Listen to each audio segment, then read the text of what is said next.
Alright, Part 3. I have an update. You may be able to tell what it's about just from looking at the guns on the loadout screen here. That's funny. That looks like I have no thermal sight and a vertical grip on those. What's going on there? Well, to put it bluntly, I fell out of favor with the thermal sight, which freed up some points. Not enough for a vertical grip, but I'll get to that. Why did I fall out of favor with the thermal sight? Well, simply put, I got sniped too many times by recons who walked into my view while I was scoped in. And of course, if you don't first unscope, you can't tell that it's a guy with a sniper rifle. Couldn't see the scope glint, so I just get domed. Because, usually, unless they're a very distant target, your first instinct when you see a, new target walk into your field of view is not to, stop aiming at them to check if they have a scope glint. It's to open fire, right? You could say that's a skill issue, but from a practical perspective, it's just not, that practical to be constantly, unscoping to check if a new target that's walked into view is armed with a sniper rifle or not. This got especially annoying when I tried using the thermal sight on the, what's the guy's name? Chukavin? Is that the guy's name? Is that what the CH in SVCH stands for? I think, right? It's like Dragunov, right? The D's for Dragunov in SVD. The thermal sight here can't see the scope glint. So when you're counter-sniping people with this thing, right? Even if I weren't using this thing, even if I were using a bolt action myself, actually, then it'd be even worse, because then I'm giving off scope glint, and I can't see their scope glint, right? And if the target's not aiming at you, or they haven't scoped in yet, even if you're unscoped, you can't see the scope glint. You can't see the scope glint until they're aiming. Which meant a lot of the times I just get surprisingly domed by someone I didn't know was a sniper. So that's why I stopped using the thermal sight, both on this thing and on my assault rifles. Pro tip though, if you do choose to use it, you actually can see very faint scope glint when you're within the sweet spot. So if you're vulnerable to a one-shot body shot, you can see a very, very faint scope glint. It'll appear more as a flare around it than an actual central light in the thermal sight. But normal scope glint you can't see at all. So I gave up on that. But what I also gave up on, which is why I have the points to spend on a 25-point vertical grip, is I gave up on using the 20-point green laser. Why did I do that? I did that because I was sick of micromanaging it. I got caught out too many times not having it on and then suddenly getting into a Hipfire duel while I didn't have it on because I had it off for stealth. And I know it's necessary to turn it off for stealth because I have pre-fired people to death who were hiding in corners but had their laser on so I could see their laser beam, so I just pre-fired them to death because I knew exactly where they were. Also, if you ADS people from any kind of distance and you still have the laser on, now it fades after a bit, but at closer ranges, if you have the green laser on and you aim at people, right, it'll glow. It's not obviously as bright as a flashlight, but it glows like they can see the beam is pointing at them.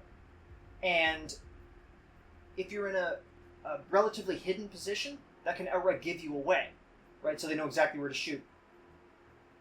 So I was sick of micromanaging that, especially in smoke clouds. That's another thing. In smoke clouds, you want to turn the laser off so that you don't give yourself away, because the whole point of the smoke is that it's supposed to conceal you. But smoke clouds are also a place where you are likely to get into a fight with Hipfire when you really need the benefit of a laser, but you have it off so they don't see your laser beam. Kind of defeats the point. So instead of having to worry about any of that, I just downgrade to the red laser. Yes, it is a significant hit to the Hipfire, as you can see, but it's still usable within 10 meters. It is still usable. Now, it's not usable farther out, right? It's pretty bad when I try to go for the 20-meter target there, but 10 meters, you can still absolutely do it, even when moving. I'll demonstrate if the target bothers to pop back up. The dice broke the firing range, unfortunately. Yeah, it's not coming back up. Still more than serviceable, especially if you still have the short barrel and the CQB suppressor fitted. I did debate giving up on the short barrel because I was noticing, especially with guns that are actually like good at range, like the 416 here, which has pretty low initial spread, which means you can absolutely laser beam people at ranges you wouldn't think an AR should be able to.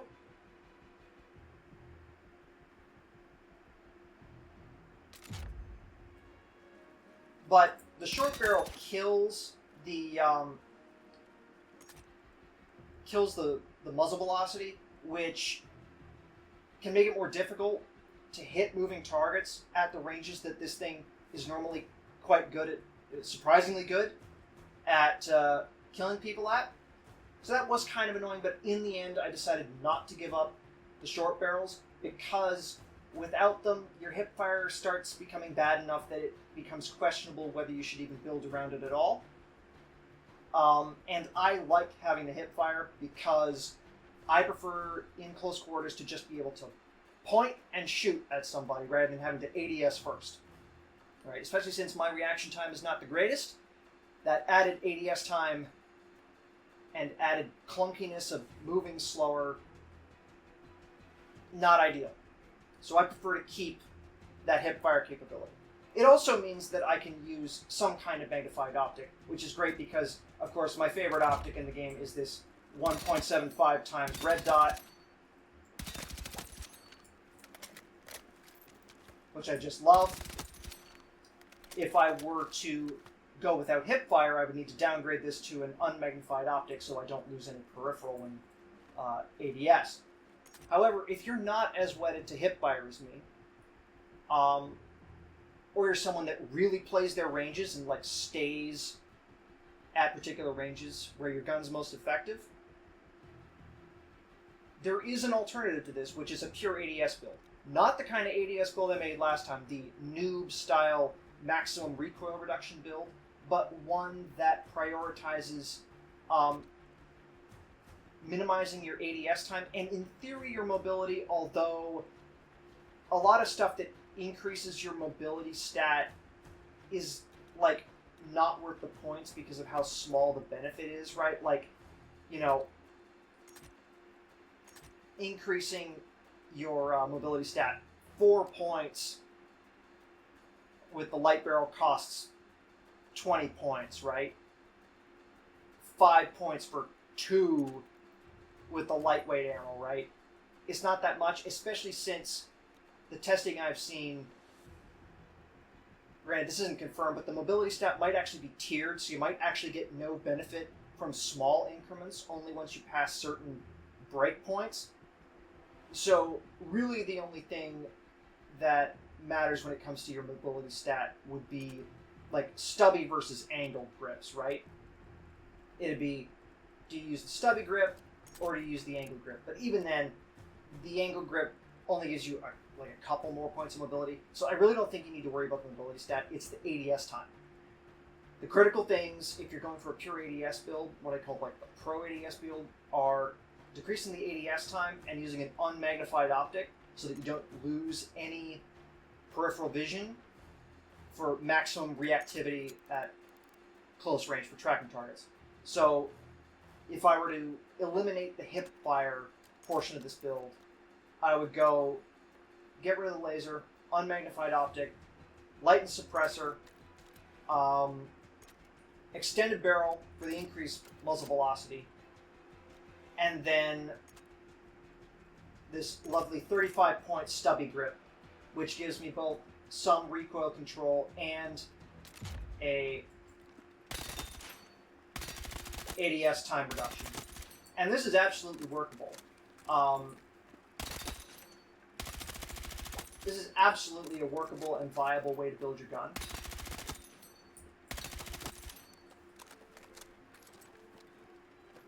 And if you're not, so hung up on having decent hip fire, I would absolutely recommend this build.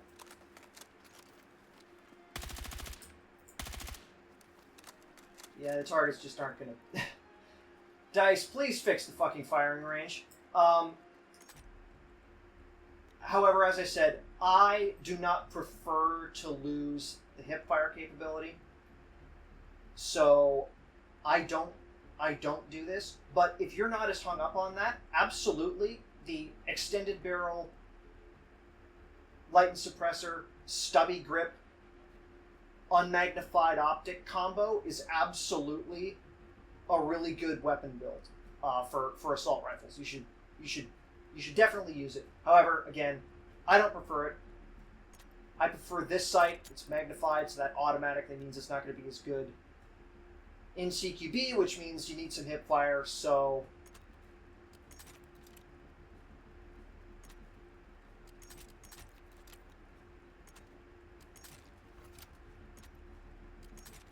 I retain my hip fire, and I like how this feels. But that's just me. If you disagree, if you're fine with ADSing, even in close quarters, absolutely go with the build I just mentioned.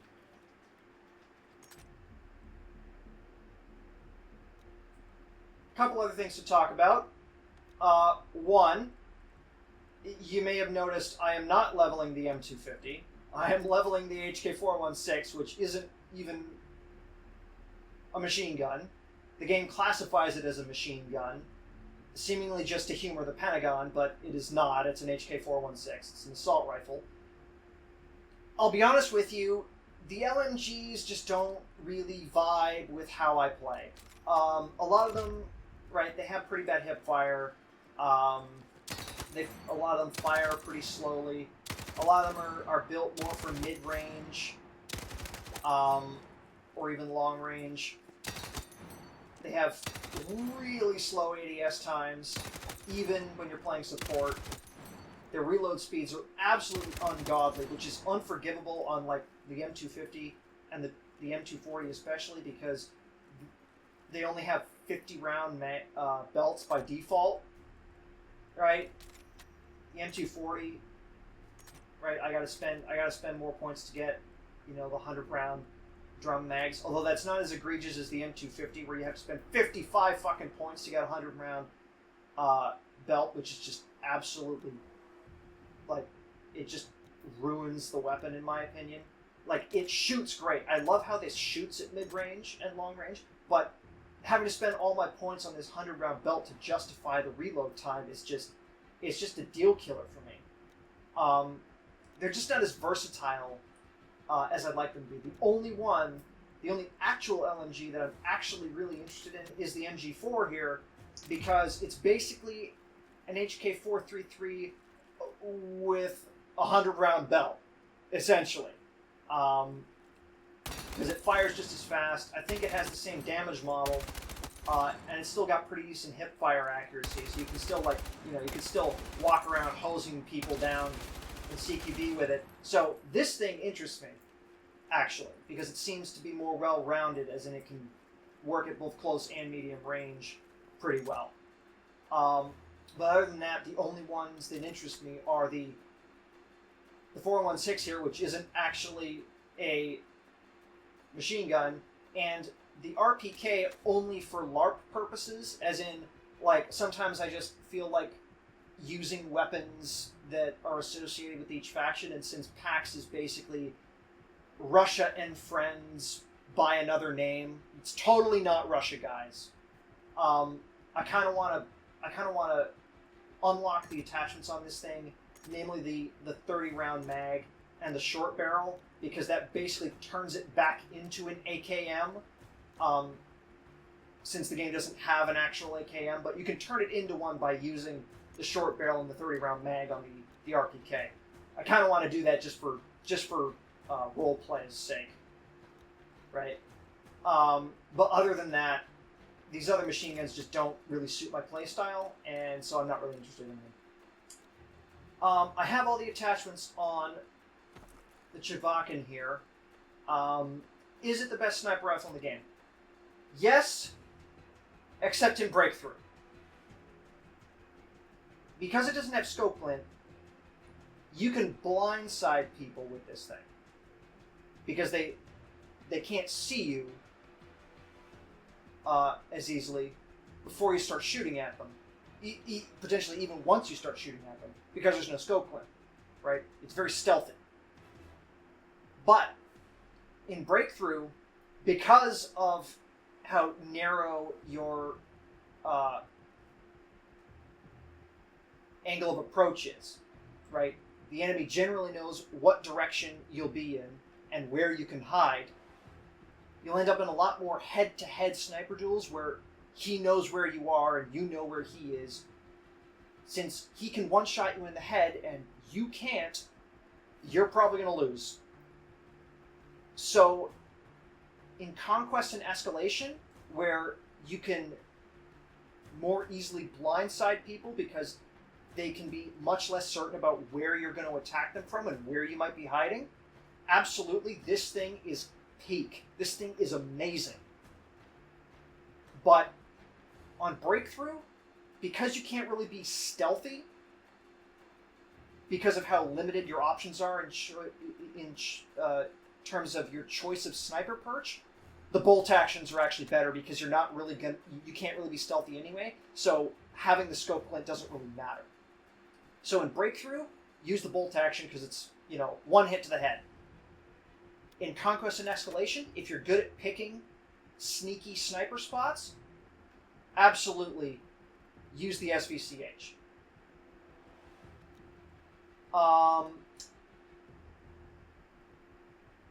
Yeah, other than that, I don't have the new Revolver unlocked yet. I am uncertain how good it's going to be compared to the normal Revolver. It fires faster, it has a bigger mag, but from what I understand, it has a closer damage drop-off, so you can't two-shot people out to as far. So basically, at point-blank range, this thing is the best handgun, but outside of absolute point-blank range, the normal Revolver is. This thing you can put a laser on to improve the hipfire. This thing doesn't have a laser, but you can put a short barrel on it, so they have the same accuracy, so that doesn't really matter.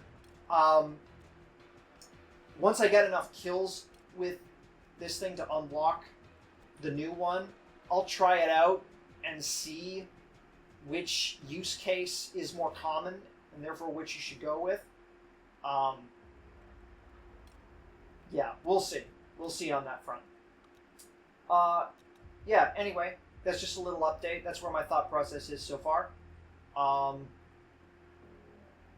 As I continue working through more guns, I'm sure I'll change my approach even more. And when I do, I'll let you know. But that is, like I said last time, my advice for now. Until next time.